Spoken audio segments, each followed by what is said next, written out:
വേഷവും ഈ വേഷപ്പകർച്ചയും എല്ലാവരും വർഷങ്ങളായിട്ട് കാണുന്നതാണ് എൻ്റെ ചേഞ്ചസ്. അപ്പോൾ നമ്മുടെ ആദ്യത്തെ ബുക്കിന്റെ കവറ്, ദൈവത്തിന്റെ ആത്മകഥയുടെ കവർ നോക്കിയാൽ ഞാൻ ഹിമാലയത്തേക്ക് പോയ സമയത്ത് എൻ്റെ മുടിയൊക്കെ കളഞ്ഞ ഷേവൻ ഹെഡായിട്ടുള്ള പിക്ചറാണ് DC ബുക്സിൽ നിന്നുള്ള ദൈവത്തിന്റെ ആത്മകഥയുടെ കവറും.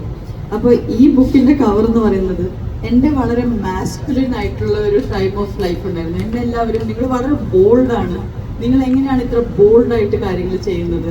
അപ്പോൾ അത് ഞാൻ എൻ്റെ മാസ്കുലിൻ എനർജി എന്നാണ് വർക്ക് ചെയ്യുന്നുണ്ടായിരുന്നത് ആ സമയത്ത്. Creating your own life, going through life, എല്ലാം നമ്മൾ ഒറ്റയ്ക്ക് ചെയ്യണം, പ്രൂവ് ചെയ്യണം എന്നുള്ള ഒരു ഡ്രൈവ്. ആ ഡ്രൈവ് വരുന്നത് നമ്മുടെ പ്യൂർലി മാസ്കുലിൻ എനർജിയിൽ നിന്നാണ്. അപ്പം അതിൽ നിന്ന് ഇതാണ് ദൈവത്തിന്റെ ആത്മകഥയുടെ കവർ. അപ്പോ അതില് there's no hair.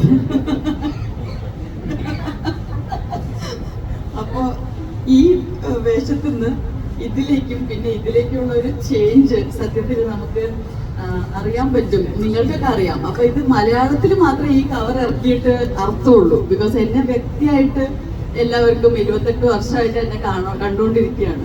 അതുകൊണ്ട് ഈ മാറ്റങ്ങളൊക്കെ നിങ്ങൾ കണ്ടിട്ടുണ്ട് മീഡിയയിലും സിനിമയിലൂടെയും എല്ലാം, ഇന്റർവ്യൂസിലൂടെയൊക്കെ. അപ്പൊ ഞാൻ സ്പിരിച്വാലിറ്റി മാത്രം പറഞ്ഞുകൊണ്ടിരുന്ന സമയത്ത് ഇതായിരുന്നു എൻ്റെ look. Now I have actually changed. എന്നോട് എല്ലാവരും പറഞ്ഞു, വിവാഹത്തിന് ശേഷം നിങ്ങൾ ഒരുപാട് മാറിയല്ലോ, ഭയങ്കര ഗ്ലോ വന്നു, ഭയങ്കര സ്ത്രൈണത വന്നു എന്നൊക്കെ പറയുന്നത്. വിവാഹം അതിൻ്റെ ഗ്ലോയിനൊക്കെ കാരണം ഇദ്ദേഹം തന്നെയാണ്.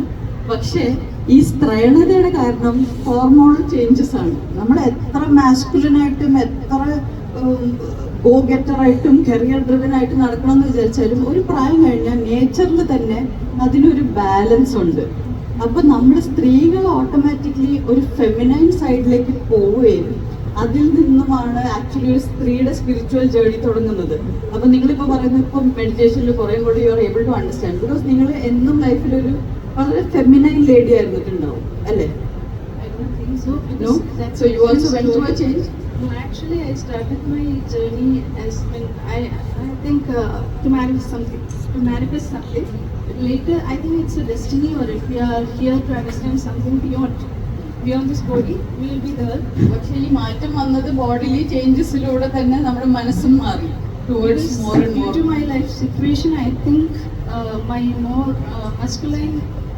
masculinity is not as a body or something. My actions will be like I have to be a giver or to take care of something like that. But I know there should be an equilibrium between Shiva and Shakti. So this is a kind of play on that two yin and yang, Shiva Shakti, Ardhanarishwara concept of integration. നമ്മുടെ ഉള്ളിൽ തന്നെ മാസ്കുലിനും ഫെമിനിനും energies എല്ലാവരുടെ ഉള്ളിലുണ്ട്. ആ balance വരുന്നതാണ് നമ്മുടെ ഒരു completion. So അതിനൊക്കെ സിംബലൈസ് ചെയ്യുന്ന ഒരു കവർ തന്നെയാണ് DC ക്രിയേറ്റ് ചെയ്തിട്ടുള്ളത്. So I think he'll answer your second question.